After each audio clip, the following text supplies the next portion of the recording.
இங்கே பாருங்க, எவ்வளோ பேர் உட்காந்துருக்காங்க வீட்டில் வாசலில் தின்ன மாதிரி. இந்த ராமநவமி உற்சவம், ராமநவமி பெருமையை கேட்கறதுக்கோசரம் ராமநவமி 100வது ஆண்டு மகோத்சவம்.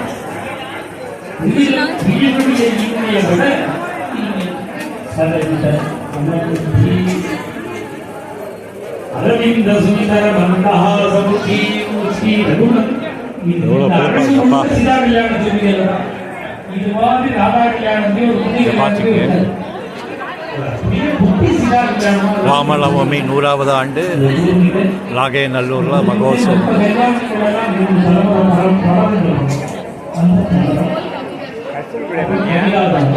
இப்படி பாருங்க, தமிழ்நாடு, கேரளா நீங்களாக பாக்கி எல்லா ஸ்டேட்லையும் எவ்வளோ பேர் இருக்காங்க, எவ்வளோ பேர் வந்திருக்காங்க கோவில் நாகைநல்லூர் ஃபங்க்ஷனுக்காக. எவ்வளோ பேர் இங்கே பாருங்க உட்காந்து அங்கங்கே உட்காந்து கேட்குறது. டிவி அரேஞ்ச்மெண்ட்ஸ் பண்ணியிருக்காங்க. ஸோ அங்கே தான் போகணுன்னு கிடையாது, இங்கேயே உட்காந்து பார்க்குற மாதிரி arrangements. Nagainallur 100th year centenary celebration பாருங்கள், நல்லா இருக்கு பாருங்கள்.